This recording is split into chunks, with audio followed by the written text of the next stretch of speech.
Mon frère était quelqu'un de très gentil, très sociable, toujours prêt à aider les autres, gai, souriant, vraiment toujours donner le meilleur de lui. Il était très très avenant. Et il se mettait en cap pour les gens, c'était Jean-Christophe, quoi. Il a reçu une balle dans la nuque. Un seul tir qui s'est logé dans la tête, qui fait mouche. Ça ressemble quand même à du travail de professionnel.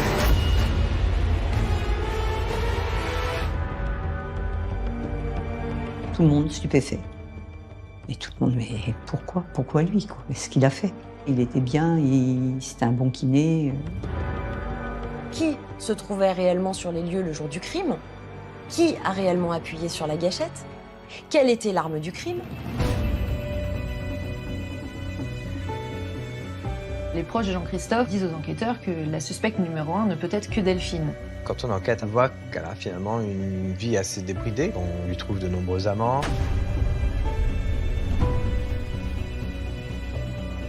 On a beaucoup d'éléments qui nous laissent à penser qu'elle a peut-être joué un rôle. Qu'est-ce que cette mort pouvait rapporter à Delphine Piel alors qu'elle n'était toujours pas divorcée?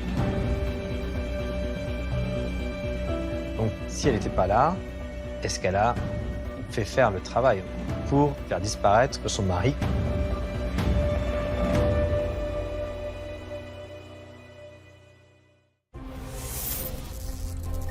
Bienvenue dans Chronique criminelle. Ce soir, nous allons plonger au cœur d'un feuilleton macabre sur fond d'aventures extra-conjugales, d'escroqueries et de conspirations familiales. Tout commence le 24 août 2021 dans une commune tranquille de l'Oise. Comme il en a l'habitude, Jean-Christophe Piel s'occupe de son jardin avant de partir au travail. Soudain, une détonation claque et ce brillant kiné s'écroule, abattu d'une balle dans la nuque. Cette froide exécution ressemble à un règlement de compte. Mais qui pouvait en vouloir à cet homme au point de le supprimer dans de telles conditions? Commence alors pour les gendarmes une enquête hors du commun. Car Jean-Christophe est un notable de la région et les pistes ne manquent pas. Crime crapuleux? Acte fou d'impatient? Vengeance plus personnelle? La réponse glaçante dans ce nouveau document de chronique criminelle racontée par Jacques Pradel.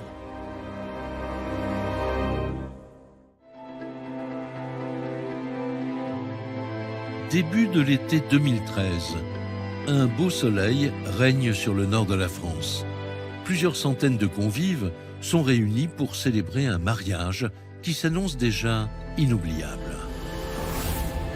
De la mairie à l'église, famille et amis s'extasient devant ce jeune couple si amoureux à qui tout semble réussir.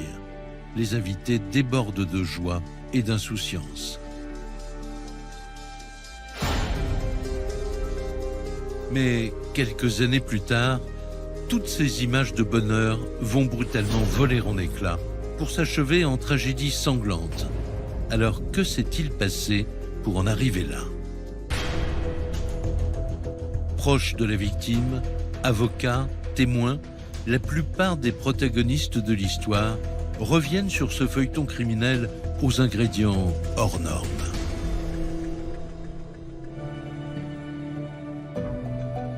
Pour bien comprendre cette affaire, il faut remonter au début des années 2010. Tout commence dans un des endroits les plus tranquilles de la vallée de l'Oise. L'Oise est un département situé juste au nord de l'Île-de-France. C'est un département encore assez rural qui vit de l'agriculture, les champs de céréales, les betteraves. On se trouve à quelques kilomètres de Paris, mais on est déjà à la campagne, dans un environnement de champs, de prés et de bois. C'est très bucolique. C'est au cœur de ce département que se trouve Breuil-le-Vert, une petite localité où pratiquement tous les habitants se connaissent. Breuil-le-Vert, c'est véritablement la campagne, là. C'est vraiment la petite commune tranquille, paisible. C'est essentiellement composé de petites maisons, pavillons individuels, très peu d'immeubles. Il y a beaucoup de charme. On a une église qui sonne toutes les heures et une école primaire en plein centre du village. C'est ici que réside Jean-Christophe Piel. Ce père de famille âgé d'une trentaine d'années est lui-même originaire de cette région de Picardie. Jean-Christophe Piel habite dans une maison divisée en lots. Et en fait, cet ensemble de pavillons donne sur une petite cour et un jardin. Il y a une allée de tuyas qui délimite l'espace et il a des rosiers dont il prend énormément soin. Jean-Christophe est kinésithérapeute et il exerce à quelques kilomètres de son domicile. Actif et plein d'énergie, il adore le sport. Valérie, sa sœur, s'en souvient avec émotion. Il était grand, plus grand que moi, yeux bleus, cheveux châtain clair. Il s'était mis au vélo, la natation, il courait régulièrement le soir.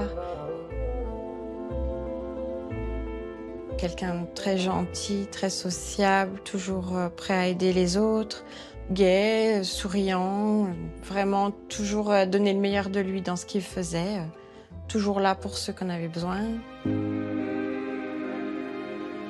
Avec un caractère aussi facile, Jean-Christophe est très entouré. Laurent et Pauline, ses deux meilleurs amis, le décrivent comme ayant le cœur sur la main. C'était le premier à se proposer pour filer un coup de main, etc. Il était très très avenant. Et il se mettait en quatre pour les gens, c'était Jean-Christophe, quoi. Dans son métier, Jean-Christophe, c'est quelqu'un qui est extrêmement réputé. Il a une patientèle qui l'aime beaucoup, qui vient parce que c'est Jean-Christophe. Et c'est justement le cas de Monique Vriot. Elle fut l'institutrice de Jean-Christophe avant de devenir sa plus fidèle patiente, mais aussi sa confidente. C'était un excellent kiné et un très gentil kiné. Très gentil. Je comprends que tout le monde pouvait l'aimer. Il a des doigts de fée, ce garçon. Des doigts de fée. Quand j'allais voir Jean-Christophe, j'étais bien, je me sentais bien. Ça, c'est un métier qui lui correspondait très bien parce qu'il aime rendre service, il aime soulager les gens, il aime les aider. Donc ça correspondait très bien à sa personnalité. Qu'il soit là aussi pour les reconstruire, les remettre sur pied après un accident, après un problème médical. À mon avis, il y avait quelque chose de très logique dans ce choix de vocation. À Liancourt, où se trouve son cabinet, et aux alentours, on se presse pour se faire soigner chez lui. Avec ce métier, Jean-Christophe gagne bien sa vie. Il est reconnu, tout le monde le connaît. Dans son village, il a une vie aisée et plutôt agréable. C'est vraiment, du coup, de ce fait, un petit notable de province. Il profitait bien de la vie avec des revenus confortables et qu'il méritait, quoi. Côté cœur aussi, tout semble aller pour le mieux. Après avoir eu un enfant d'une précédente union, Jean-Christophe fait en 2012 la connaissance de Delphine Pinto, une séduisante jeune femme. Alors Delphine, c'est une femme très féminine, très charmeuse, apprêtée, maquillée. Elle fait attention à elle, elle n'est pas du tout négligée. C'est une belle femme qui a beaucoup d'assurance, agréable, qui sait être agréable. C'est une belle femme, incontestablement. À l'époque, Delphine est mère célibataire. Elle travaille comme secrétaire et se bat au quotidien pour élever ses enfants. En particulier, Laurent, son fils handicapé.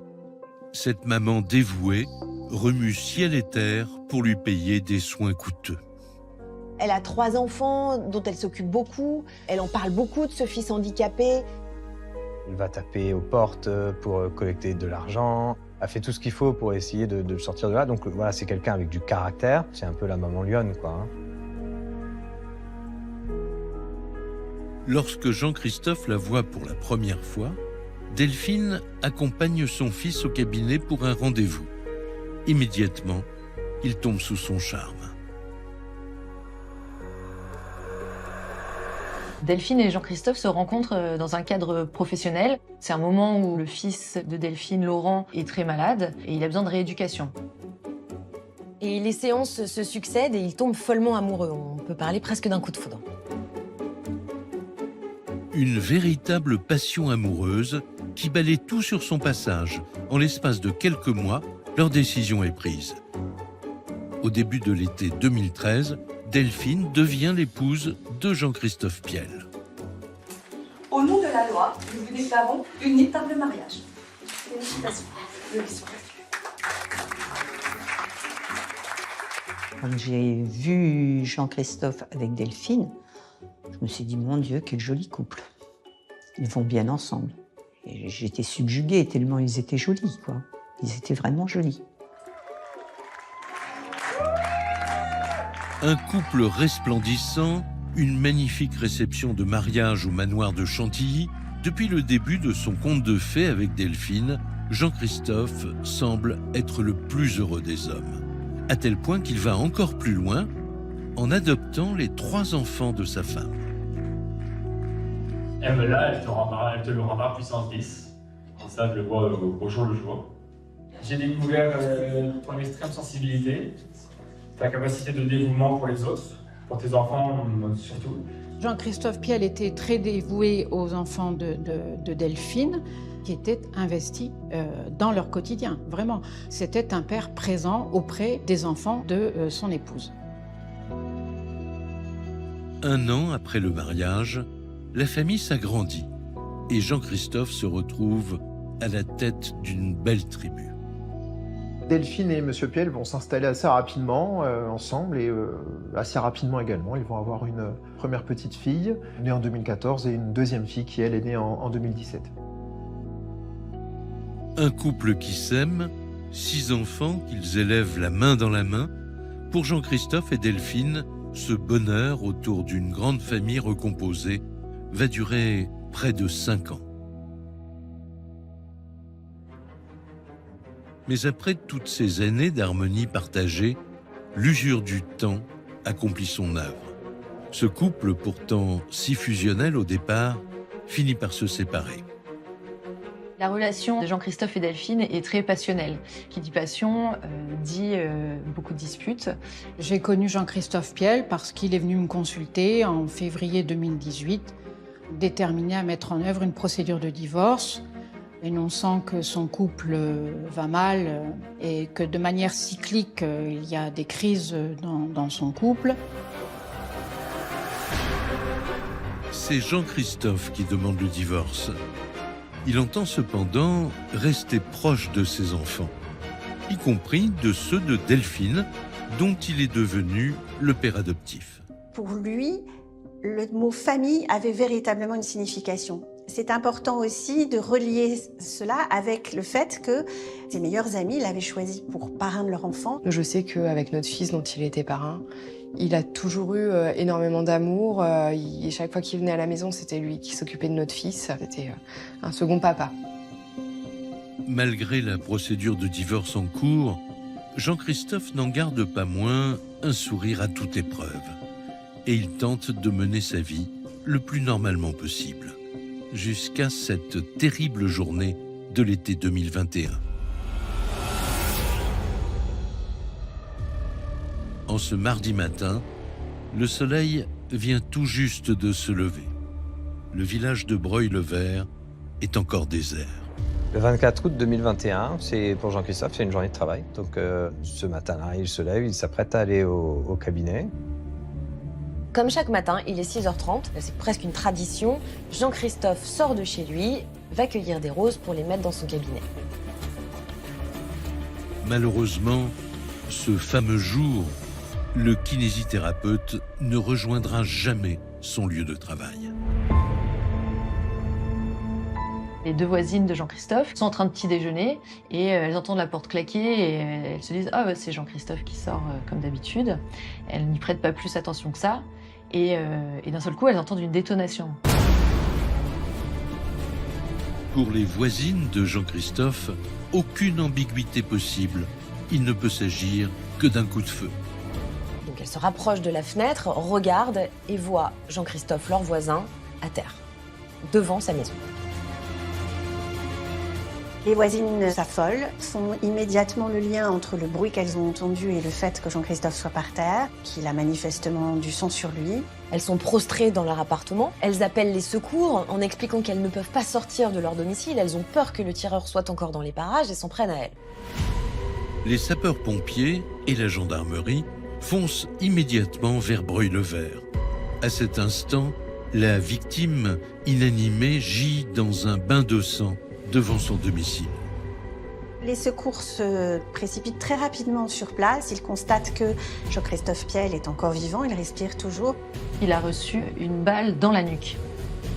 Il se lance alors une course contre la montre. Il est emmené en urgence à l'hôpital à Amiens et on va tout faire pour lui sauver la vie. Mais les médecins se rendent vite à l'évidence. Très grièvement blessé, Jean-Christophe Piel se trouve déjà en état de mort cérébrale. Dans sa famille, c'est l'incrédulité. Je me dis qu'il va s'en sortir. Je me dis qu'ils se sont trompés, qu'il va se réveiller, que c'est une erreur, quoi. Donc j'appelle l'hôpital d'Amiens pour savoir dans quel service il est, pour savoir l'état dans lequel il est. On nous parle de dons d'organes, de greffe, on nous demande si on est d'accord. Et là je me dis bon, ça doit être beaucoup plus grave que ce que je pense. Et là on se dit bon ça veut dire qu'il n'y a plus rien à faire. Après 24 heures en réanimation, la nouvelle tombe. Il n'y a, hélas, plus aucun espoir de sauver Jean-Christophe. Ses proches sont anéantis. Là, le monde il s'écroule autour de nous et là on se dit c'est fini. Même si son cœur il s'est pas arrêté de battre tout de suite, voilà, on n'attend pas autre chose. Et après, il y a eu cette étape où ils nous ont dit si vous voulez le voir une dernière fois, c'est cette nuit parce que demain matin on le débranche. Là c'est le moment où on lui a dit adieu, quoi. Amiens, le 25 août 2021. Jean-Christophe Piel vient de succomber à ses blessures. Pour sa sœur Valérie, pour Monique, son institutrice adorée, et pour tous les siens, la douleur est immense. Je vis... j'essaye de vivre au jour le jour, sans mon frère, en me rappelant des bons moments et tous les souvenirs qu'on a partagés ensemble.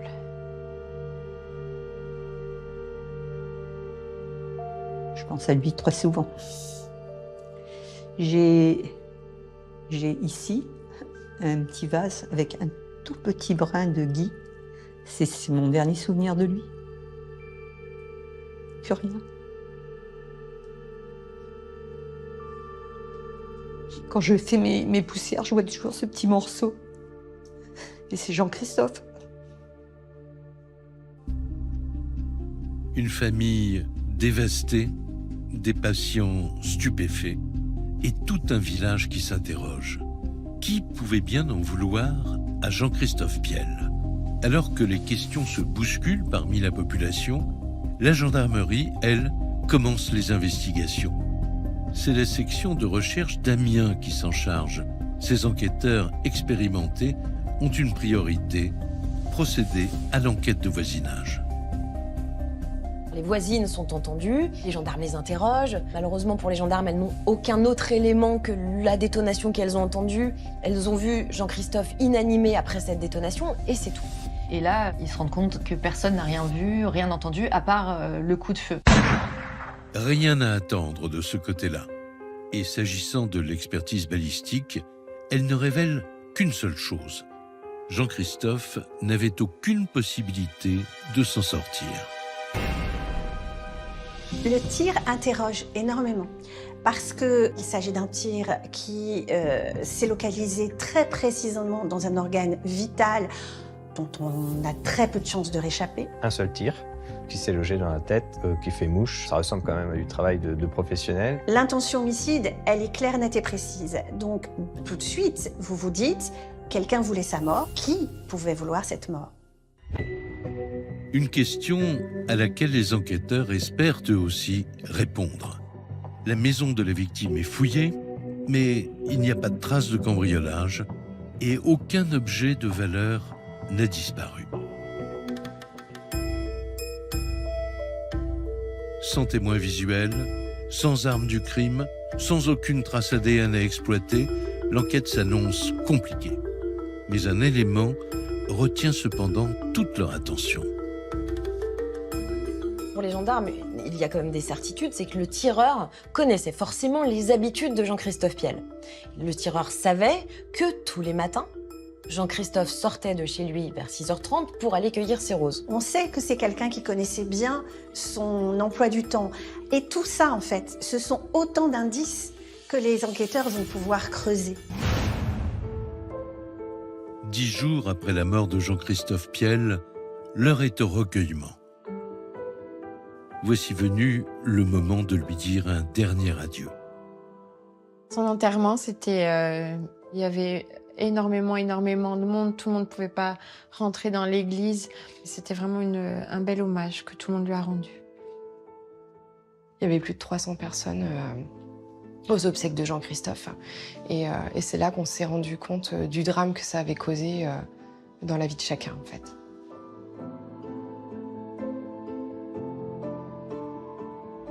Tout le monde, parce que moi je connais plein de gens qui vont se faire soigner par lui. Tout le monde stupéfait. Et tout le monde, mais pourquoi? Pourquoi lui, quoi? Qu'est-ce qu'il a fait? Qu'est-ce qu'il a fait? Il était bien, c'était un bon kiné.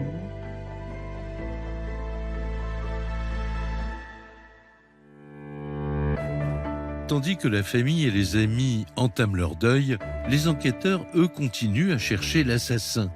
Qui pourrait être à l'origine de ce crime aux allures d'exécution pure et simple? Faute de pistes, la vie de la victime est fouillée de fond en comble. Dossiers, fichiers, antécédents, rien n'est laissé au hasard.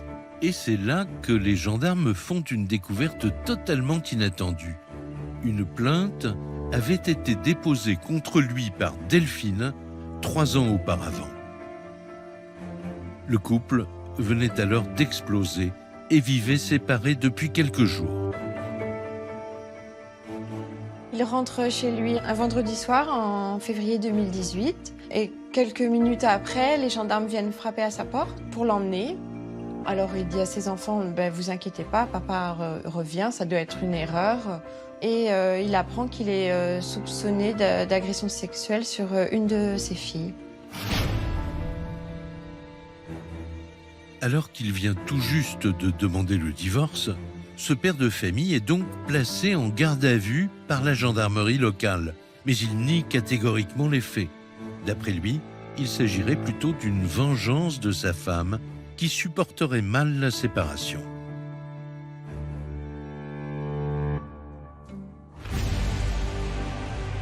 Malgré les dénégations de Jean-Christophe, l'histoire ne s'arrête pas là. Quelques semaines plus tard, il fait l'objet d'une nouvelle plainte concernant d'autres agissements à caractère incestueux. Des accusations sont alors portées par une des filles de Delphine Piel à l'encontre de Jean-Christophe Piel. Il s'agit cette fois-ci de faits de viol. Et puis, quelques mois après, ces mêmes accusations sont portées cette fois-ci par Laurent. Des soupçons de viol et d'attouchement sur 3 de ses enfants, dont Laurent, le fils handicapé de Delphine. 3 affaires pour lesquelles ce père de famille était poursuivi par 2 juges d'instruction de l'Oise. Pour les enquêteurs qui travaillent sur son meurtre, ces découvertes ahurissantes donnent une nouvelle direction aux recherches.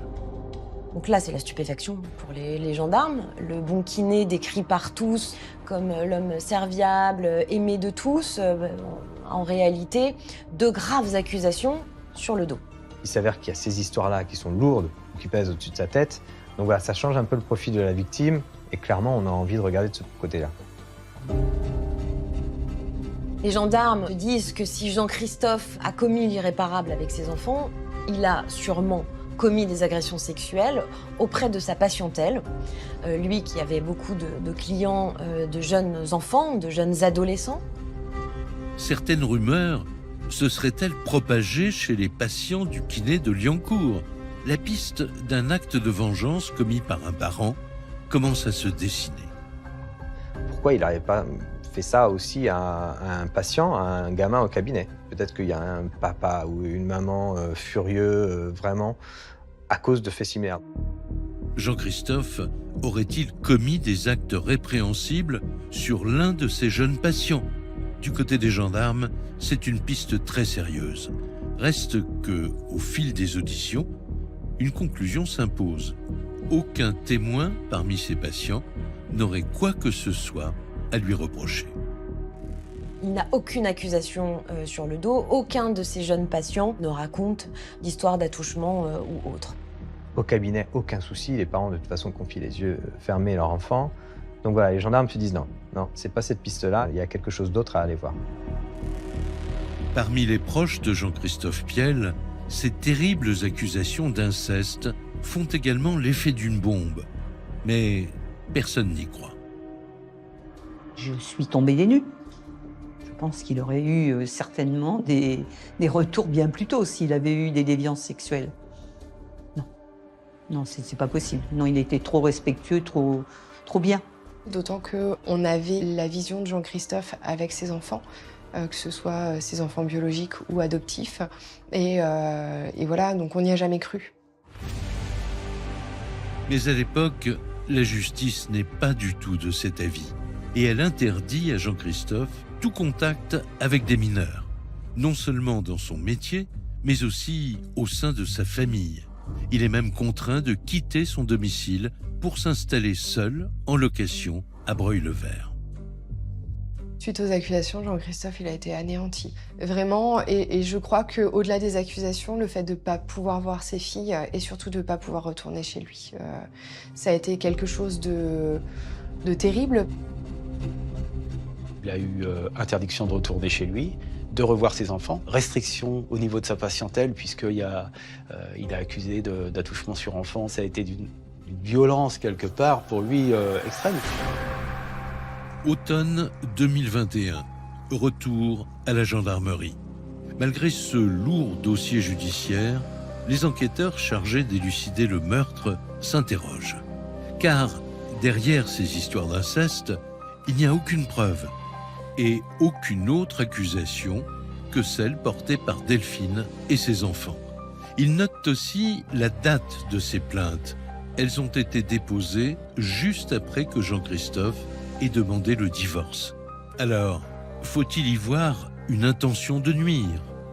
Il y a la procédure qui est gelée du fait de ce dépôt de plainte. Delphine veut que les affaires d'agression sexuelle soient réglées d'abord, et après on examinera le divorce. Il ne pouvait pas divorcer, il devait continuer de verser des pensions pour elle et pour tous les enfants.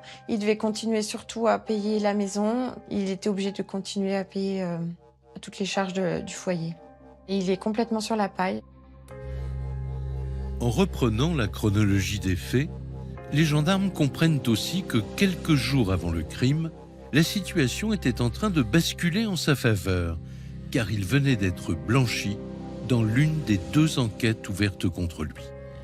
Jean-Christophe Piel avait bénéficié très récemment d'une décision du juge d'instruction qui ordonnait un non-lieu sur les faits d'agression sexuelle et que cette ordonnance de non-lieu a été signifiée le 16 août 2021. Le 16 août 2021, soit moins d'1 semaine avant sa mort. Difficile pour les enquêteurs de n'y voir qu'une simple coïncidence.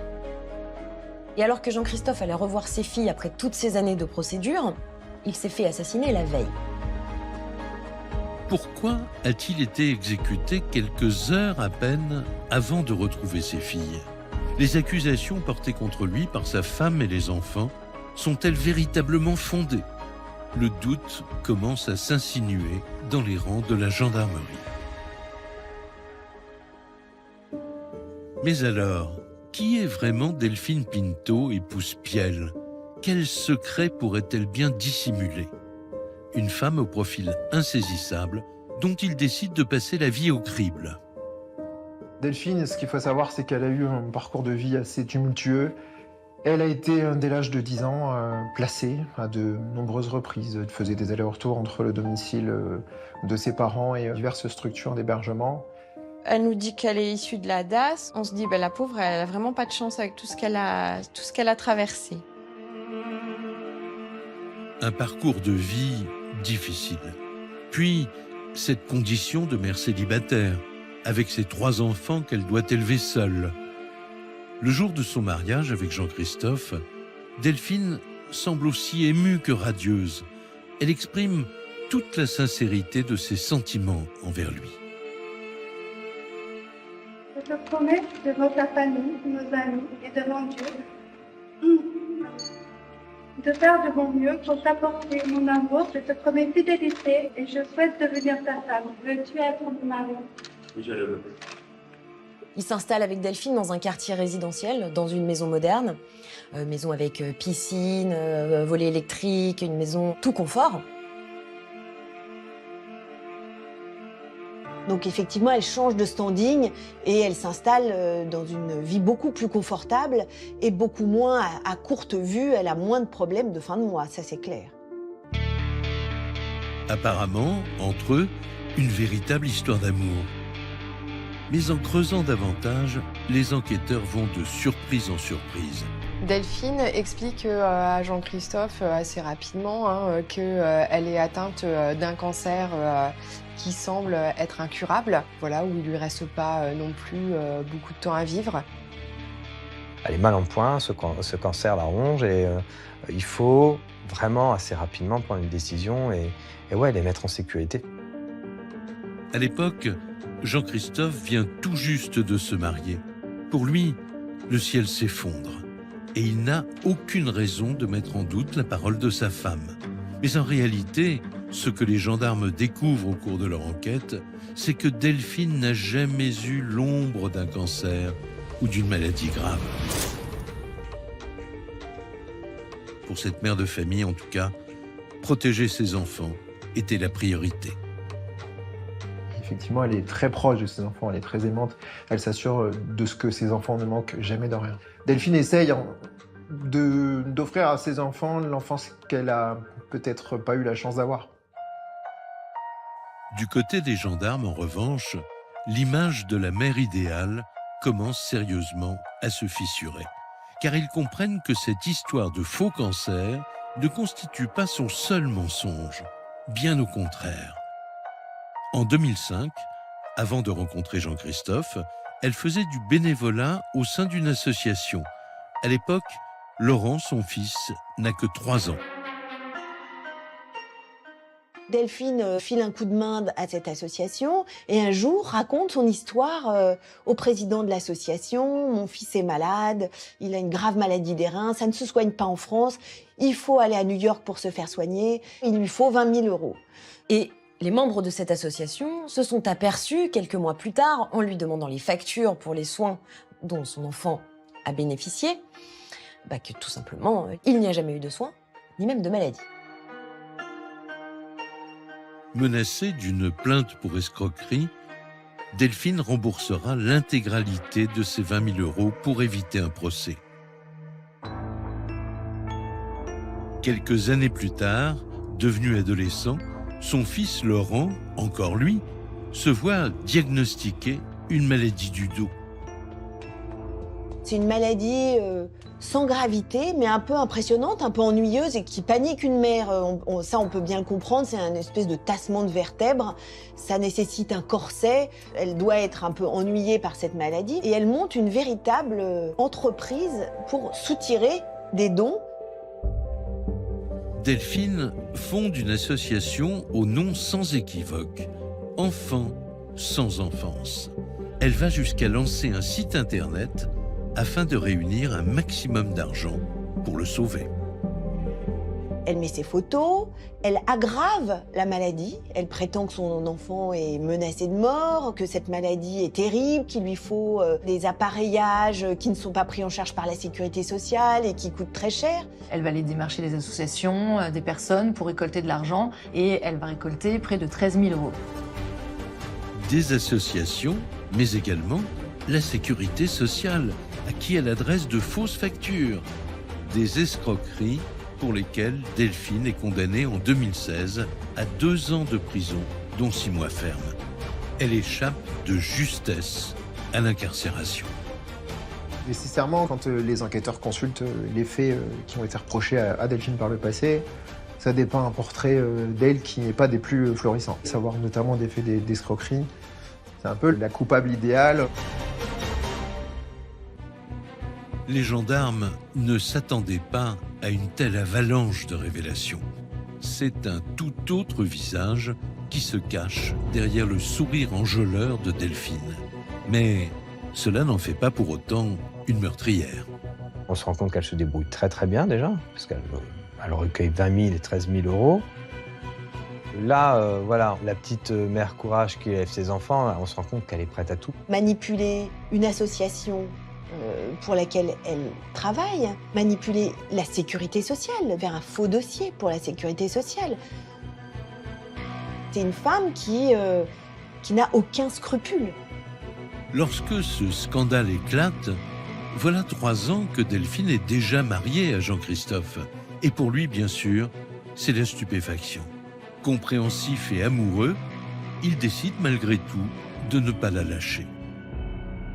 Et Jean-Christophe, à ce moment-là, prend un peu le parti pour sa femme en incluant les dettes dans le crédit maison pour rembourser de lui-même les dettes de sa femme. Il s'est dit, elle a fait ça pour ses enfants, donc bon, il n'a pas voulu lui en tenir rigueur. Et puis, je pense qu'il a dû lui dire, t'as déconné, c'est pourquoi t'as fait ça. Et puis, voilà, la vie a continué comme ça, quoi. Un homme assassiné par balle, une femme capable de berner tout le monde et ces étranges accusations d'inceste. À l'automne 2021, les gendarmes en charge de l'enquête criminelle ont de quoi se poser bien des questions. Des interrogations partagées par la famille de la victime. Les proches de Jean-Christophe disent aux enquêteurs que la suspecte numéro 1 ne peut être que Delphine. Ils sont persuadés qu'elle est à l'origine de la mort de Jean-Christophe. Dans la famille de Jean-Christophe, il n'y a pas beaucoup de personnes qui l'estiment déjà. On se rend compte que dès le mariage, les gens étaient très très méfiants et la suite des événements leur a plutôt donné raison. En questionnant ses proches, les gendarmes n'en reviennent pas. Ils recueillent une interminable liste de mensonges, tous plus improbables les uns que les autres. On s'aperçoit au cours des années qu'elle ment tout le temps, que c'est que des mensonges, qu'elle est enceinte de jumeaux, qu'elle se fait soigner pour un cancer de la vésicule alors qu'en fait elle n'a jamais été malade. Une grossesse imaginaire, un cancer imaginaire. La vie de Delphine est faite comme ça de mensonges permanents, pour essayer de démêler le vrai du faux sans cesse. Au vu de tous ces éléments, c'est le portrait d'une experte de la manipulation qui se dégage des investigations. Quant à Jean-Christophe, il semble avoir été littéralement hypnotisé par Delphine, et ce, depuis le premier jour. Les grands sourires charmeurs, s'il vous plaît, madame. Jean-Christophe, c'était la cible idéale, c'était l'agneau parfait. Les premières années, il était complètement sous son emprise. Elle essayait de l'isoler de ses amis, de sa famille. Pour son avocat, en revanche, les soupçons qui pèsent sur sa cliente ne sont pas du tout fondés. Je pense que l'idée de Delphine, c'est certainement d'attirer l'attention, d'attirer le regard. Delphine est considérée comme une manipulatrice professionnelle par certains, mais est-ce que ça fait d'elle pour autant quelqu'un qui est impliqué dans la disparition de M. Piel? Parmi les gendarmes, en tout cas, les interrogations demeurent. Tant de mensonges et de manipulations pourraient-ils faire de Delphine une criminelle? À ce stade, rien n'est moins sûr. Mais si oui, quelles pourraient être les motivations de cette mère de famille? Qu'est-ce que cette mort pouvait rapporter à Delphine Piel alors qu'elle n'était toujours pas divorcée? Simplement le fait qu'elle restait son héritière. Donc il est toujours marié, mais la première procédure vient de tomber à l'eau, ce qui offre la possibilité à Jean-Christophe sans doute de pouvoir bientôt divorcer. Jean-Christophe était sur le point d'être blanchi de toutes ces accusations d'inceste. Résultat, Delphine risquait de tout perdre. Pour les enquêteurs, cela pourrait constituer un début de mobile. Tandis que s'il meurt alors qu'ils sont toujours mariés, elle hérite. Voilà. Elle hérite de tout, elle comme ses enfants qui sont désormais adoptés par Jean-Christophe, qui sont les héritiers légaux désormais. Je pense que ça peut être un motif suffisamment probant. En tout cas, on a vu des gens se faire tuer pour moins que ça. Ce possible mobile financier serait-il la clé de toute cette affaire? 3 mois après le crime, l'étau se resserre inexorablement autour de Delphine. La suspecte est d'abord convoquée comme témoin. Il s'agit, pour les forces de l'ordre, de vérifier son emploi du temps ce fameux matin du 24 août 2021. Mais elle leur présente un alibi indiscutable. Le jour de la disparition de M. Piel, Delphine a conduit Laurent à son travail, purement et simplement. Effectivement, ça va être vérifié, puisque c'est également ce que va dire son fils. Et il va être établi que cet élément est tout à fait réel. Matériellement, Delphine ne pouvait donc pas se trouver sur les lieux du crime. Mais, dans ce cas, aurait-elle pu faire appel à quelqu'un d'autre pour se débarrasser de son mari? Pour les enquêteurs, c'est peut-être là qu'il faut chercher. On a beaucoup d'éléments qui nous laissent à penser qu'elle a peut-être joué un rôle. Donc, si elle n'était pas là, est-ce qu'elle a fait faire le travail pour faire disparaître son mari? Elle aurait pu être aidée par d'autres personnes, donc qui vont essayer d'étudier son environnement pour savoir si elle n'a pas pu commanditer le meurtre de Jean-Christophe.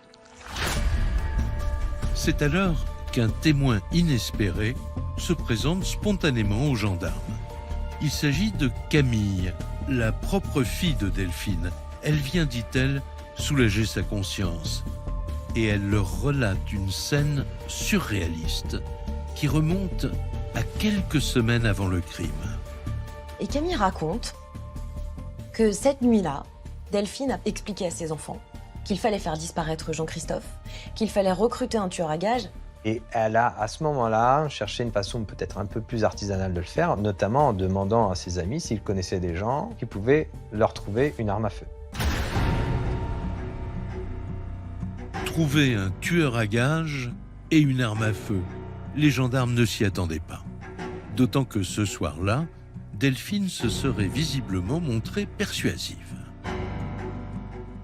Et la fille de Delphine, Camille, raconte elle-même comment elle a un jour essayé de se procurer une arme jusqu'au moment où elle a décidé de tout arrêter, de tout stopper en réalisant qu'elle était en train de faire absolument n'importe quoi, des choses impensables, quoi. Les enquêteurs sont sidérés. Et face à eux, la jeune fille va encore plus loin. Elle raconte que quelques jours plus tard, alors qu'elle se trouve avec sa cousine, elle tombe nez à nez avec sa mère et Laurent, son frère. Ce soir-là, elles surprennent Delphine et son fils Laurent, habillés tout en noir, avec des gants, ils sont munis de cordes. Et Delphine leur dit « C'est ce soir, on n'a trouvé personne, on va le faire ». Camille et sa cousine expliquent que Delphine et Laurent sont rentrés 1h30 plus tard en disant « Il a de la chance d'avoir une porte sécurisée ». Donc pour les enquêteurs, ça signifie que leur expédition punitive n'a pas pu être menée à bien parce qu'ils n'ont pas pu pénétrer à l'intérieur du domicile de Jean-Christophe. Des déclarations auxquelles la défense de Delphine apporte un démenti formel. Mère et fille étaient fâchées déjà depuis quelques années. Delphine conteste les accusations qui sont portées par sa fille Camille, formellement. Les gendarmes pensent pourtant que Camille n'a pas pu tout inventer. Et si Delphine avait juste voulu faire peur à son mari? Faute de preuves concrètes, ils la mettent sous surveillance 24 heures sur 24. C'est à partir de là qu'ils vont mettre en place un certain nombre de mesures, d'écoute, de filature, en tout cas par les téléphones portables, par les véhicules, pour essayer de voir qui, dans l'entourage de cette femme, serait susceptible d'être également impliqué dans le meurtre. Une femme qui semble capable de tout, une entreprise criminelle qui aurait été préméditée, les enquêteurs seraient-ils sur le chemin de la vérité?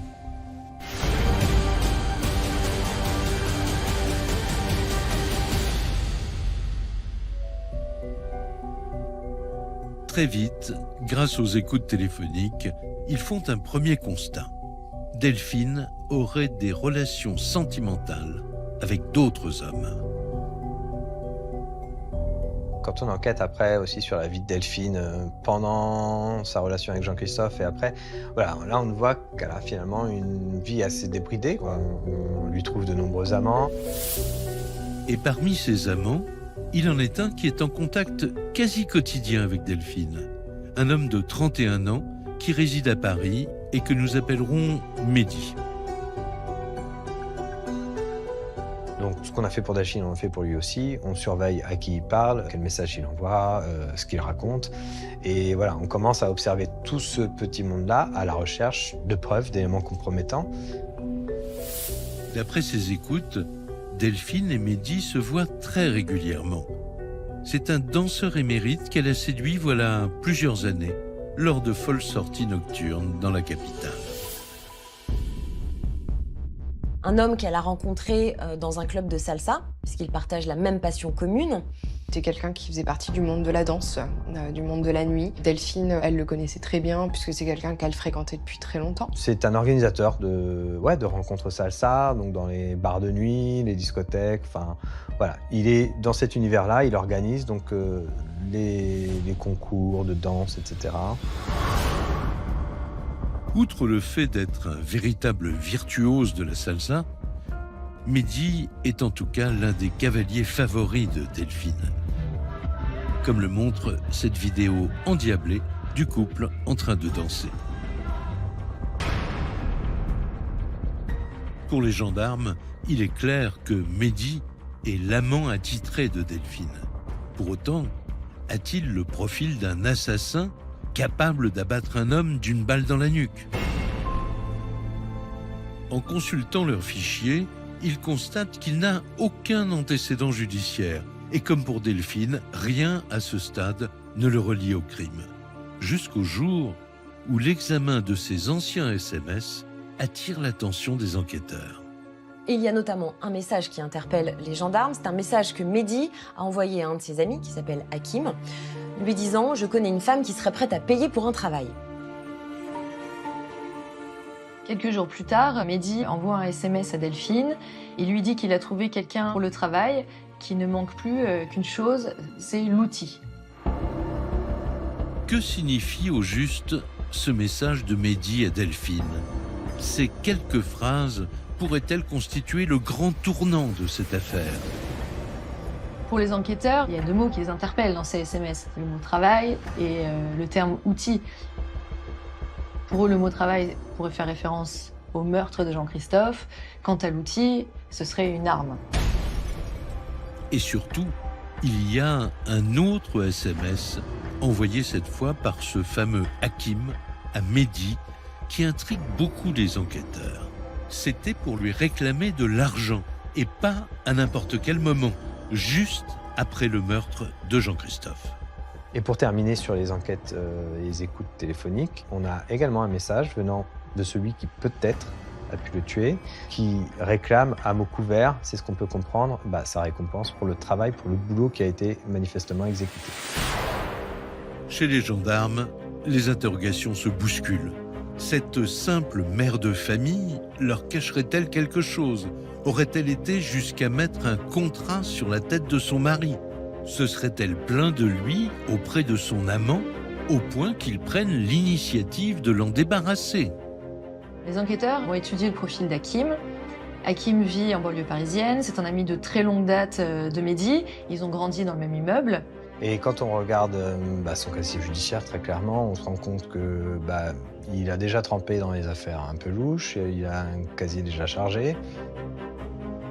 C'est pas le tueur à gages expérimenté professionnel, mais en tout cas, c'est quelqu'un qui pourra accepter, contre de l'argent, de le faire. Ouais. Par ce seul SMS, Hakim se serait désigné comme le tueur, celui qui aurait tiré une balle dans la nuque de Jean-Christophe Piel.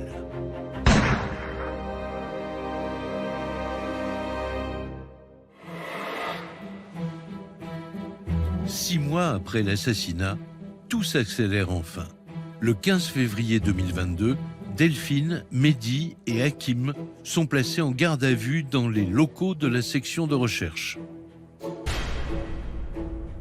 Les gendarmes veulent pointer d'éventuelles contradictions entre leurs déclarations avec un seul objectif, les faire craquer. Mais la tâche s'annonce plus difficile que prévu. Face à eux, les suspects restent muets et refusent tout simplement de s'exprimer. J'incite Delphine à garder le silence parce qu'elle est mise en cause pour des faits qui sont sanctionnés de la perpétuité d'une part, et d'autre part aussi parce que nous devons faire face à 6 mois d'enquête et donc autant d'éléments de procédure dont nous ne disposons pas à cet instant. Du coup, en garde à vue, pour les enquêteurs, c'est pas l'idéal, là, parce qu'on a 3 personnes qui concrètement ne disent rien. Voilà. Ils se murent dans le silence. D'autant que, sans aveu, l'issue de l'audition est incertaine. Car, à part ces SMS échangés entre les protagonistes, cet hypothétique mobile financier et les mensonges accumulés par Delphine, les enquêteurs n'ont aucune preuve concrète. Quant au scénario du crime, ils ne peuvent que l'imaginer.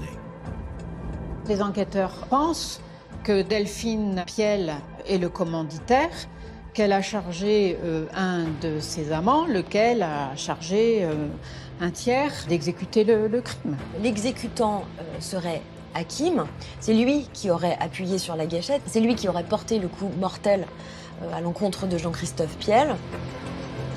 Après 48 heures de garde à vue, impossible de tirer quoi que ce soit des 3 suspects. Delphine, Mehdi et Hakim sont pourtant mis en examen pour assassinat commis en bande organisée et ils sont incarcérés. Les avocats de Mehdi et de Hakim, qui clament leur innocence, ont refusé de s'exprimer. Maître Arnaud Ledru, l'avocat de Delphine, considère, lui, que sa cliente n'a aucun lien avec l'assassinat de son mari, car elle dispose en premier lieu d'un alibi incontestable. En réalité, contre Delphine, on n'a pas grand-chose, pour ne pas dire rien du tout. Pas d'armes, pas de traces de sa présence sur place. Pour le moment, les enquêteurs ont en leur possession des témoignages, des SMS, des échanges, des faisceaux de présomption, des faisceaux de concordance, mais aucune preuve matérielle, pas d'ADN et aucun aveu. Reste la question centrale du mobile. Selon la défense de la présumée commanditaire, ce serait également l'un des points faibles de l'accusation. Delphine n'avait aucun intérêt financier à tuer ou à faire tuer M. Piel. La procédure de divorce aurait abouti à un jugement de divorce et au versement d'une prestation compensatoire à la charge de M. Piel au profit de Delphine. Prestation compensatoire sous la forme d'un versement en capital. Et les pensions alimentaires des enfants qui continueraient. Donc ça vivait plutôt bien. Et Delphine n'en démord pas. Son avocat maintient que c'est toujours derrière ces accusations de viol et d'agression sexuelle qu'il faudrait plutôt chercher l'assassin. En concentrant leurs investigations sur Delphine, ils vont vraisemblablement négliger d'autres pistes qui entre-temps se referment.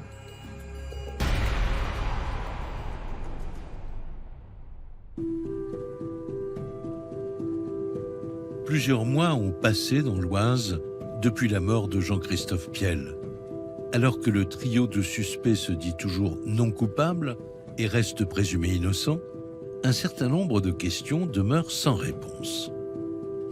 Il reste encore de grosses zones d'ombre à élucider dans cette affaire, notamment de savoir qui se trouvait réellement sur les lieux le jour du crime, qui a réellement appuyé sur la gâchette, quelle était l'arme du crime. L'enquête devra également déterminer comment, si Hakim et Mehdi sont impliqués dans l'assassinat de Jean-Christophe Piel, comment Delphine les a convaincus de mener à bien cette mission. Donc ça, c'est la question du dossier, c'est comment elle aurait pu mettre en place une exécution, un contrat, sans gros moyens financiers, avec un peu d'argent quand même, mais sans grande connexion. Résultat, la justice n'a pas l'ombre d'un aveu, juste un faisceau d'éléments troublants. Delphine est-elle vraiment le cerveau de cet assassinat ou au contraire, le spectre d'une erreur judiciaire se dessinerait-il? En cas de procès devant les assises, ce sera aux jurés de trancher.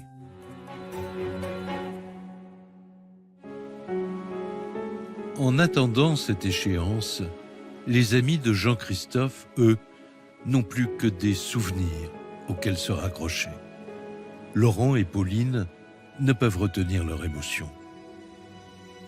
Quand on regarde les photos, parce qu'on se remémore ces photos, on n'arrive pas à trouver de photos où il ne sourit pas, où il n'est pas grand sourire ou en train de déconner avec quelqu'un, etc. C'était, voilà, le personnage est comme ça, quoi.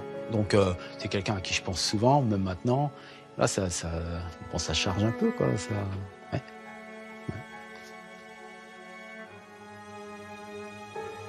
Le souvenir que je garde de Jean-Christophe, c'est un souvenir d'un super ami, quelqu'un de toujours présent, quelqu'un qui est là quand vous avez besoin, ou même quand vous n'avez pas besoin d'ailleurs. Quelqu'un qui est jovial, qui a une présence vraiment agréable, qui est toujours droit.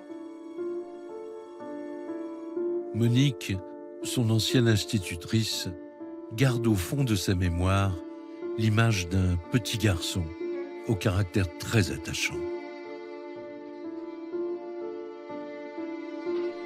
J'ai un excellent souvenir de cet enfant-là. C'était un enfant très timide et en même temps, je dirais naïf. Très gentil, le cœur sur la main, qui ne savait pas quoi faire pour faire plaisir. Quant à Valérie, la sœur de Jean-Christophe, elle reste inconsolable. Mon frère, c'était une moitié de moi pendant 40 ans de ma vie. Il me manque tous les jours, j'y pense tous les jours. Je me dis qu'il faudra faire ça et que je suis contente qu'il existait. Alors, quelle issue pour l'affaire Jean-Christophe Piel?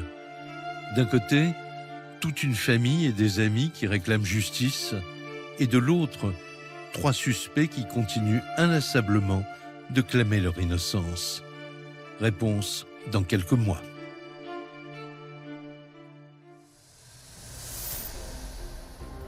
Et maintenant, une deuxième affaire. Direction les États-Unis pour une incroyable chasse à l'homme en plein cœur de l'Alaska. Alice McVeigh vivait à Manly. Son mari était parti pêcher et il n'était pas revenu.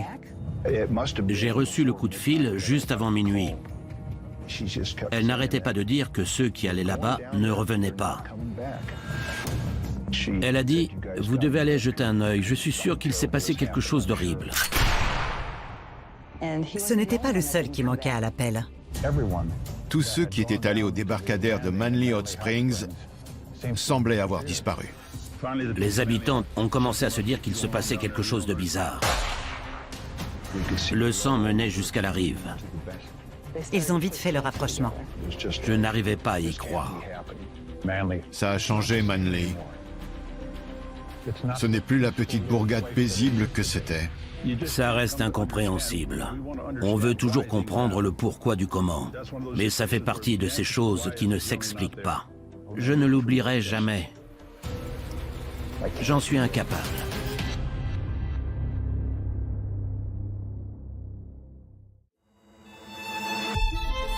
Tout commence à Manly Hot Springs, une petite communauté d'environ 50 habitants qui se trouve à 800 km d'Anchorage et se niche sur les rives de la rivière Tanana. C'est le bout du monde. C'était une très jolie petite ville. Je pourrais survoler la zone à bord de mon avion pendant 4 heures, dans n'importe quelle direction, sans jamais voir une seule route, ni une seule maison. Il n'y a que des rivières et la nature. Il n'y avait pas de police là-bas, personne pour contrôler ce qui s'y passait.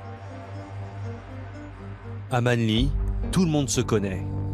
Et la vie suit son cours tranquillement. Jusqu'en mai 1984, où tout bascule. Un soir, Alice McVeigh, une habitante, signale une mystérieuse disparition aux policiers. C'était une belle journée. Il faisait très beau ce jour-là. Le ciel était bleu. Le printemps était en retard. La glace était encore en train de fondre dans les rivières. Les arbres étaient verts et luxuriants. J'étais au lit. J'ai reçu le coup de fil juste avant minuit. Le téléphone m'a réveillé. La femme au bout du fil était lucide, mais elle était très troublée. Elle n'arrêtait pas de dire que ceux qui allaient là-bas ne revenaient pas. Alice McVeigh vivait à Manly. Son mari était parti pêcher et il n'était pas revenu. Son mari est Joe McVeigh, âgé de 38 ans, un vétéran de la guerre du Vietnam. Comme à son habitude, Joe se rend sur la rivière Tanana pour pêcher. Mais ce jour-là, l'homme ne rentre pas. Inquiète, Alice décide de se rendre à l'embarcadère d'où part habituellement son mari. Elle découvre son pick-up, avec le bateau toujours attaché à la voiture. Ce n'était pas le seul qui manquait à l'appel. Elle a aussi remarqué le pick-up d'Albert Egan. La population a commencé à s'inquiéter pour eux. Les habitants de Manly Hot Springs ont commencé à se dire qu'il se passait quelque chose de bizarre. Ils entament des recherches sans succès. D'autant que quelques jours plus tard, une terrible nouvelle tombe. Ce n'est pas le seul à s'être volatilisé. Une famille entière des environs aurait aussi disparu. Lyman Klein, sa femme Joyce, qui était enceinte, et leur fils de 2 ans ont été vus pour la dernière fois se dirigeant vers la rivière en quad. Et depuis, plus rien. C'est facile de disparaître là-bas. Il peut y avoir plein d'explications. On peut être allé trop loin et être mort de froid. C'est facile de se perdre. On a plein d'affaires non résolues concernant des disparitions. Mais il semblait que tous ceux qui s'étaient rendus au débarcadère avaient disparu. Toutes ces disparitions qui s'enchaînent commencent à inquiéter la police, qui ne croit plus à de simples coïncidences. Les agents décident alors de se rendre sur place, à l'endroit où tous ont été vus pour la dernière fois. Tout d'abord, on a marché le long de la rivière. On n'a pas trouvé grand-chose. Pas de corps, pas de personnes blessées. Mais on voyait qu'il s'était passé quelque chose. Il y avait beaucoup de traces de pas autour de l'embarcadère. Dans un premier temps, les policiers penchent pour la thèse de l'accident. Ces habitants de Manly seraient tombés dans la rivière et auraient été emportés par le fort courant. La Tanana est très dangereuse. Il y a beaucoup de farine glaciaire. L'eau n'est pas claire. Si vous tombez dans la rivière, vos vêtements se recouvrent vite de minéraux ou de boue. Et ça vous tire vers le fond. Mais cette hypothèse paraît peu plausible. Les disparus étaient prudents et avaient l'habitude d'affronter la dureté de la nature de l'Alaska. Il était impossible que ce soit la cause de toutes ces disparitions. Ces gens vivaient près de cette rivière et ils seraient tous tombés accidentellement? Non. Face à ce mystère, les policiers décident d'approfondir les investigations. Et au petit matin, alors qu'ils sont en train de ratisser les abords du ponton, un détail effrayant les alarme aussitôt. Je me rappelle que l'un des enquêteurs était sur l'embarcadère et il disait « Mais où sont-ils allés ?» Et il a commencé à pleuvoir. Il a regardé par terre. Les flaques d'eau étaient pleines de sang. J'ai trouvé des douilles de calibre 44 Magnum. J'ai toujours suivi le principe du rasoir d'Occam, selon lequel la solution la plus simple est souvent la bonne. On sait ce qui s'est passé. Toutes ces personnes ont été tuées. Après cette terrible découverte, les enquêteurs redoublent d'efforts à la recherche de nouveaux indices. Et ils réalisent que les traces de sang les conduisent jusqu'à l'eau.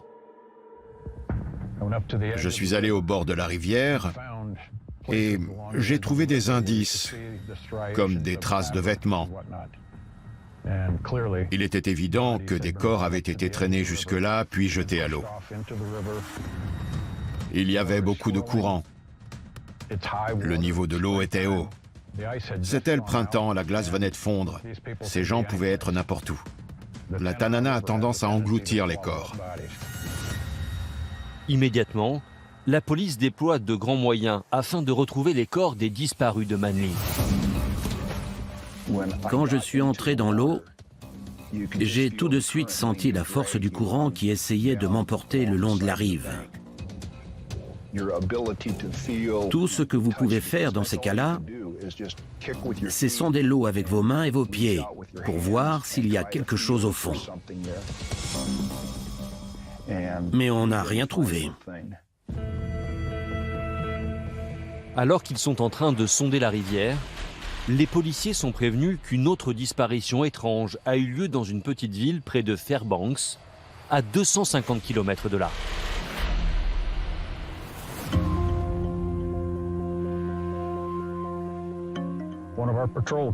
L'un de mes officiers en patrouille m'a appelé et m'a parlé d'un certain Roger Culp,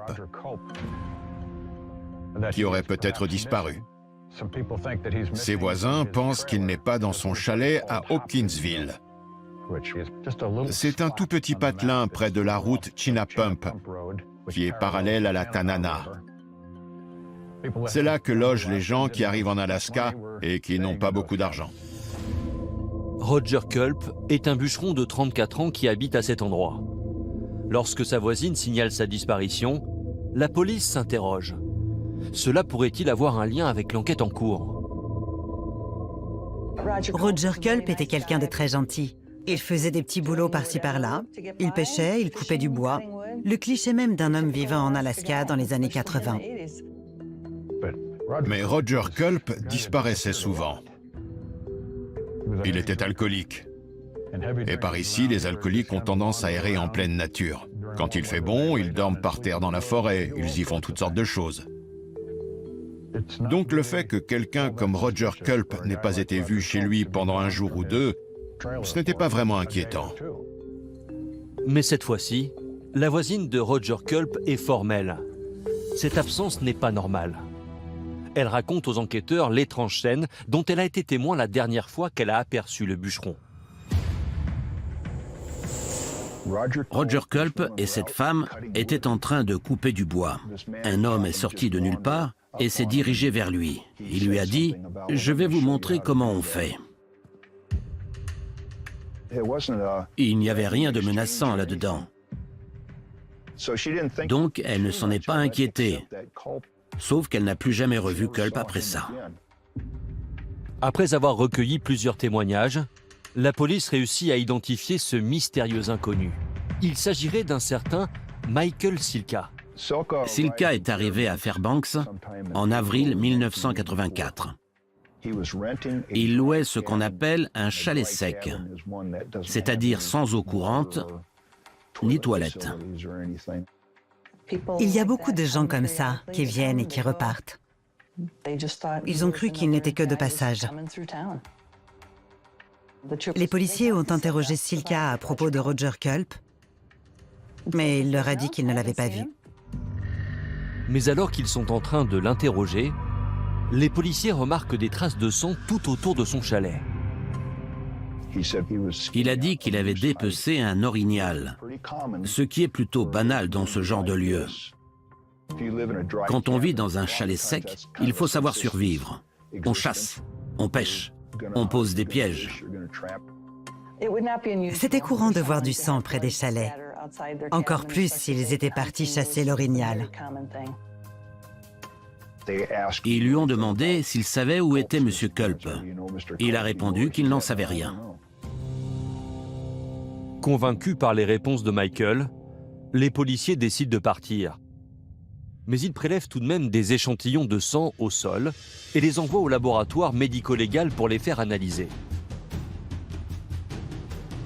En attendant les résultats de ces analyses, les policiers retournent à Manly et continuent leur enquête. Ils décident de se concentrer sur les véhicules garés à l'embarcadère, là où les victimes ont disparu.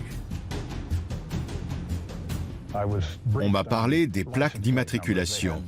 On a demandé à une fille qui vivait à Manly Hot Springs d'aller relever les plaques pour nous. L'examen des plaques est formel. Tous les véhicules appartiennent aux personnes qui ont disparu. Tous, sauf un. Et ce dernier n'appartient pas à n'importe qui. Il est enregistré au nom de Michael Silka. Celui-là même qu'ils ont interrogé quelques jours plus tôt. L'homme pourrait-il avoir un rapport avec ces mystérieuses disparitions? Et que fait sa voiture à plus de 200 km de chez lui? Pour en savoir plus, il la passe au peigne fin. On a fouillé la voiture de Silka. Son coffre était rempli d'armes à feu et d'équipements de camping. On a trouvé beaucoup de provisions, des munitions, ce genre de choses. Tout cela a été très suspect.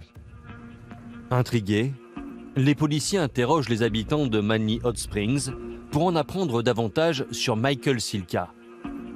D'après les témoignages recueillis, l'homme serait arrivé quelques jours plus tôt et se serait installé près de l'embarcadère, allant jusqu'à dormir dans sa voiture.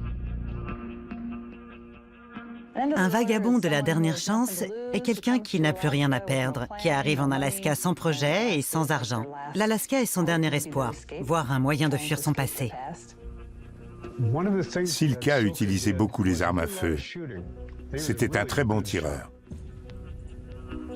L'une des personnes à qui j'ai parlé en ville m'a dit que Silka avait un fusil 22 long rifle et qu'il s'en servait pour tirer sur une boîte de conserve. Il arrivait à faire danser la boîte tellement il était bon.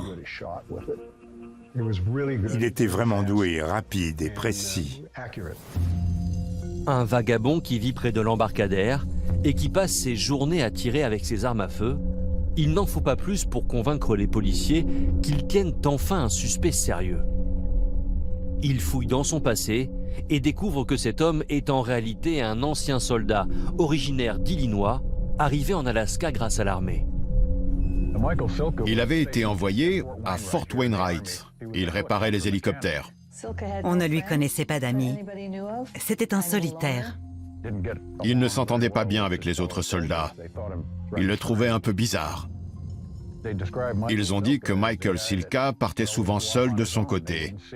Il pouvait disparaître pendant plusieurs heures, voire plusieurs jours. Il prenait un couteau et quelques affaires et partait dans les bois pour voir s'il arrivait à survivre. Je pense qu'il a appris à être un homme des montagnes.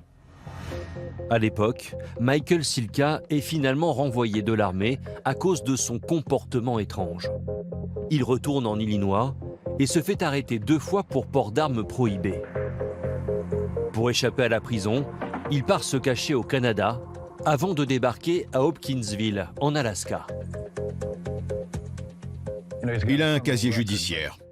Ce ne sont pas des affaires sérieuses, mais elles ont un rapport avec les armes à feu. Il ne s'en est pas servi contre quelqu'un, mais il en a toujours une en sa possession. Il pensait pouvoir disparaître. Hopkinsville a beau être isolé, quand quelqu'un de nouveau arrive en ville, ça se remarque. Les gens ne se sentaient pas à l'aise avec lui. Il jouait tout le temps avec son couteau. Il était louche. Il était bizarre. Il restait dans son coin. Quand quelque chose de bizarre se produit, comme le fait que Roger Culp disparaisse, les gens pensent tout de suite au nouveau venu. Ils se demandent s'il a quelque chose à voir là-dedans. Alors que les policiers continuent d'enquêter sur leurs suspects, un rebondissement va venir confirmer tous leurs soupçons. Et là, surprise. Ils reçoivent les résultats du laboratoire. Il se trouve que le sang qui a été prélevé au chalet de Silka est du sang humain, pas du sang d'orignal. Ils ont compris l'ampleur de la chose. Ils ont vite fait le rapprochement. On peut supposer que Michael Silka n'est pas seulement un assassin, c'est un tueur en série. Il a probablement assassiné Roger Culp. Puis il a tué toutes ces personnes à Manly.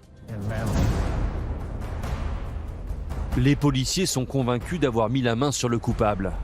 Ils partent à sa recherche afin de le confondre. Mais c'est trop tard. Leur principal suspect s'est envolé. Et il s'est échappé par la rivière. Il savait très bien qu'on le recherchait, puisqu'il s'est enfui. Michael Silka avait un canoë dans son véhicule. Les policiers en ont déduit qu'il fallait partir à la recherche d'un homme à bord d'un canoë.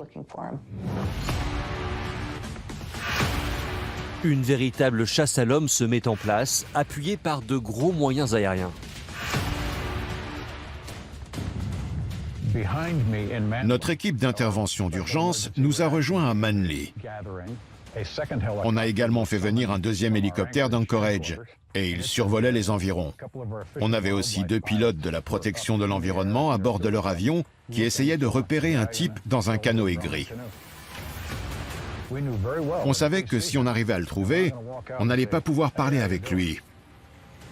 On savait qu'il allait y avoir une fusillade et que ça allait mal finir. Les policiers le savent. Chaque minute compte, car Michael Silka sait survivre en pleine nature. C'est aussi un tireur d'élite qui est probablement armé. C'est moi qui dirigeais notre équipe d'intervention spéciale. J'ai donné des indications au pilote, précisant que Michael Silka devait être sur la rivière dans un canoë gris. Nous étions 4, le pilote et pas mal d'équipements tactiques. J'ai choisi moi-même les 3 personnes qui sont venues avec moi. C'était des gens en qui j'avais confiance et sur lesquels je pouvais compter, quoi qu'il arrive. Au bout de quelques heures, les équipes d'intervention repèrent un homme sur la rive. À ses côtés, un canoë. Les policiers décident d'intervenir sans attendre. L'un des pilotes du service de l'environnement nous a signalé avoir repéré un homme se tenant debout près d'une tente. Un canoë gris était sur la rive près de lui. Un hélicoptère contenant 3 membres de l'unité spéciale, une équipe bien entraînée, très expérimentée, qui peut affronter n'importe quoi, est parti à la recherche de cette tente. Il s'est posé à bonne distance du campement.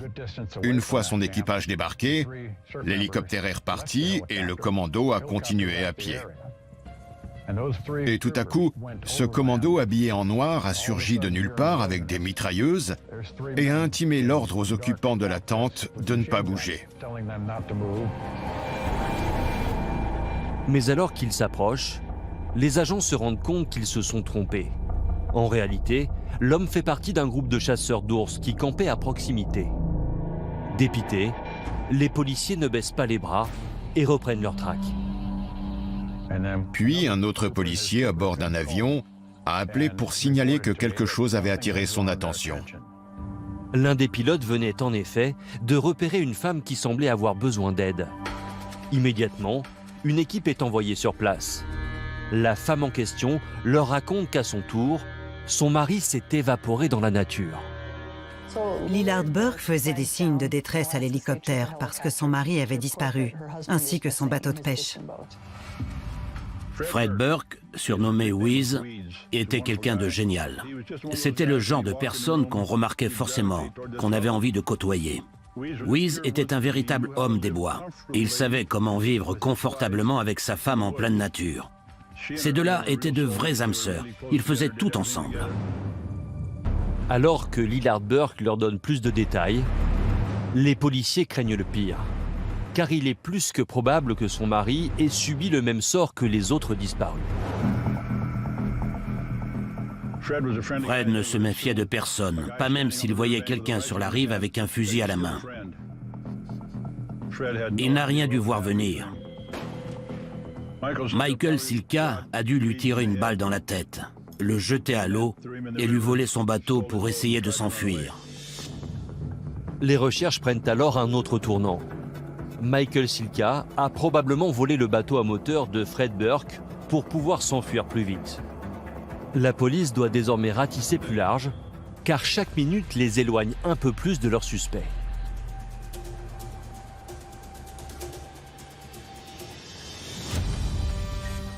Michael Silka était un tireur expérimenté et bien entraîné. Il aurait très bien pu survivre seul au milieu de nulle part pendant plusieurs décennies. C'est presque la jungle. On est dans les bois, à des centaines de kilomètres de la ville.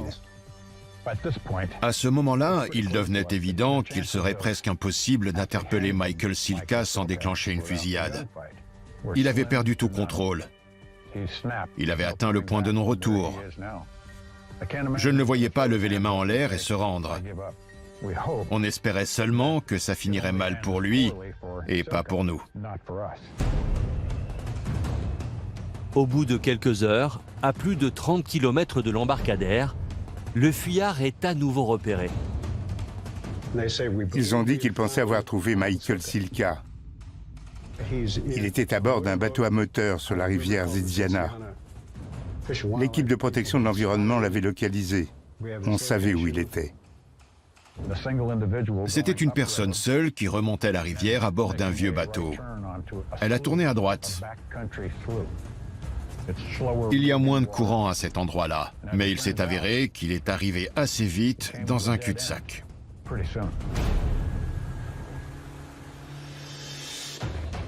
On y est allé avec 2 hélicoptères. J'avais un plan.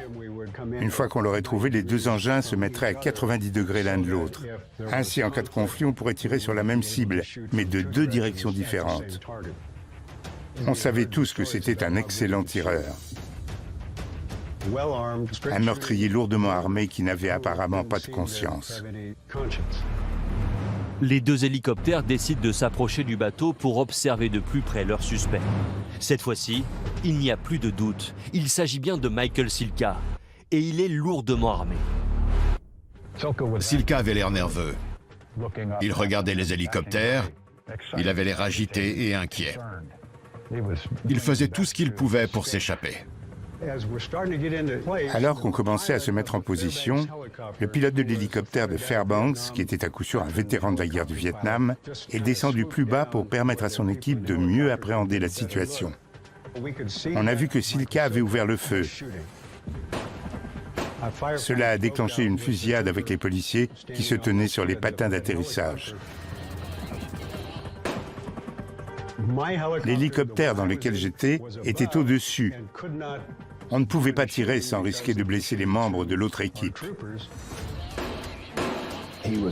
Il était à découvert quand il a commencé à tirer, mais il essayait de se cacher au fur et à mesure qu'ils approchaient. Et au moment où ils étaient vraiment proches, il s'est redressé et il leur a tiré dessus. Silka avait un fusil à un coup, un 30 Arctique. Il a tiré 3 coups très rapidement.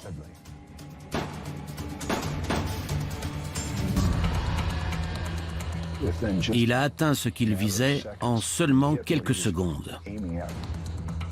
L'officier Troy Duncan a pris une balle en plein visage. En pleine tête. Ça a duré à peine 1 minute. Le pilote de l'hélicoptère de Fairbanks a dit qu'il devait partir, qu'il y avait une urgence médicale. J'étais resté à l'embarcadère. J'ai entendu l'une des pires choses de ma vie quand le pilote a prononcé le code 1079. Ça veut dire qu'un officier est mort. Mon partenaire et moi étions sous le choc. Mon ami Troy Duncan venait d'être tué. Quand on a appris que c'était Troy, c'était comme si quelqu'un venait de nous donner un coup dans le ventre. C'était horrible. Tandis que l'hélicoptère où se trouve Troy Duncan retourne à l'embarcadère, l'autre équipe continue de survoler la zone pour tenter d'arrêter Michael Silka. On était toujours sur les lieux et on ne voyait Silka nulle part. On a demandé au pilote de se poser et on a continué à pied. L'arrière du bateau était criblé de trous. Il y avait au moins 12 impacts de balles. Les policiers décident de poursuivre leur traque sur la terre ferme. Ils en sont convaincus. Leur suspect a été grièvement blessé par les balles tirées depuis l'hélicoptère. Nous étions 3, 2 membres de l'équipe d'intervention spéciale et un policier. On ne comprenait pas ce qui s'était passé. On a trouvé un canoë, un bateau à moteur et toutes sortes de provisions. Puis on a remarqué un pied qui pendait dans l'eau et on a compris qu'il était mort. Le corps de Silka était à moitié dans l'eau et à moitié dans le bateau. Il avait pris plusieurs balles. Jeff Hall avait un M16 et toutes les balles venaient de cette arme. Jeff a été un remarquable tireur d'élite ce jour-là. Le suspect est mort. La chasse à l'homme est terminée. Du côté des habitants, c'est le soulagement. Le meurtrier est hors d'état de nuire. Les jours suivants, et avec l'aide des policiers, les familles des victimes tentent de retrouver les corps des disparus. On a passé pas mal de temps à survoler la rivière, mais il faut environ 3 semaines pour qu'un corps refasse surface. Lillard Burke a remarqué que des corbeaux se tenaient sur quelque chose au milieu de l'eau. La police est allée voir ce que c'était. Les corbeaux étaient sur le corps de son mari. Elle a aidé les policiers à récupérer son corps. Alors que les recherches continuent pour retrouver les victimes de Michael Silka, l'heure est au recueillement. Les habitants de Manly sont réunis pour rendre hommage aux policiers morts durant cette terrible opération, Troy Duncan. L'église était pleine à craquer, vraiment bondée.